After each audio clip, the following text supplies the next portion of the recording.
The next topic is Fa-Hien. So Fa-Hien was the first Chinese traveler who visited India, and he visited India in 5th century AD. He was contemporary of Chandragupta II. He came from China. He came from Western China. So all the way from Western China, he reached Khotan. From Khotan to Pamir Plateau, from Pamir to Swat Valley to Taxila, and finally he reached Pataliputra. Why he visited India? The reason is Buddhism. We all know Buddhism was established in 6th century BC. By the efforts of various rulers, particularly Ashoka, your Buddhism became an international religion. It has gone beyond the borders of India. It has been reached into China. And the Chinese wanted to know the original text of Vinaya Pitaka. Now, to collect the Vinaya Pitaka, original text of Vinaya Pitaka, Fa-Hien visited India. When he visited India, he travelled many places like Lumbini. He visited Lumbini, Madura,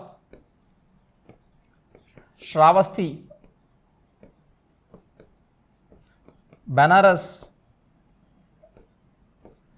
Kapilavastu. Like that, many places he visited. But interesting thing is, though he stayed in the Pataliputra, though he was contemporary of Chandragupta II, he did not mention about Chandragupta II. Why? Because he was a Buddhist monk. His focus is spiritualism, but not the materialistic things like religion and the rulers and politics. That's why maybe he ignored about the Chandragupta II. Whatever the experiences he had, observations he had in India, and his observations were written in a book called The Record of Buddhist Kingdoms. India is called as a middle kingdom. And it was also called as Fu-Ko-Ki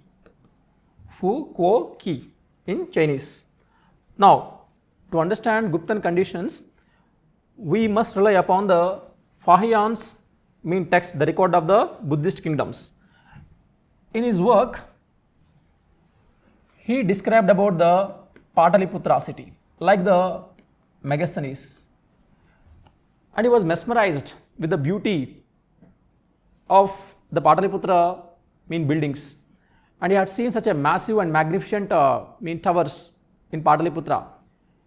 And he wrote that definitely these buildings were built by the angels or spirits. It was not possible for the human beings.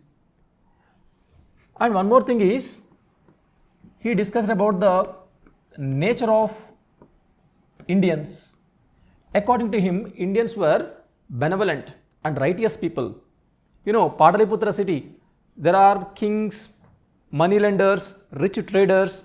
They established the charity institutions where they provided free health facilities and food to the poor and needy and destitutes. And it indicates the service orientation of the Indians. Not only this, he mentioned about the social structure of India in Guptan period. Though he did not directly mention about the caste system, he said that in India there are some higher castes. They would not kill living creatures. And they would not drink alcohol, and they would not take onions and garlic. Definitely, who are they? Which community would not take the onions and the garlic? And probably they are the Brahmins. And he also mentioned about the Chandalas. he had directly witnessed the untouchability. In his book, he mentioned that if untouchable enter into a city or the marketplace, he has to take a drum and make the sound that indicates that I am an untouchable. You people have to move aside, because my touch, my shadow may pollute you. So he had directly witnessed the untouchability.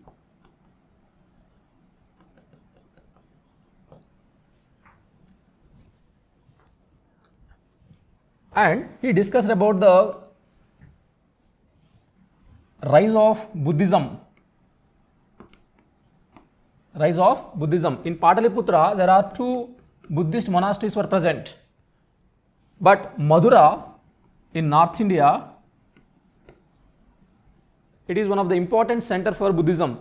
Around 200 Buddhist monasteries were existed in Madura region.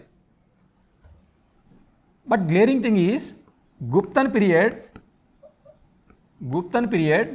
it was glorious phase for the revival of Brahmanical or Hindu religion. Brahmanical or Hindu religion. He did not mention about the revival of Brahmanical or Hindu religion. And he also discussed about the administration of Guptan Empire.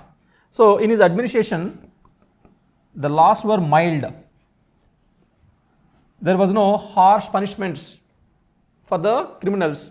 Though there is a revolt or rebellion, and the culprits were just given the minor punishments like cutting off the right hand, that's something like that.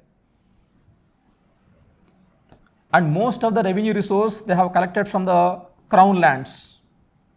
Crown lands.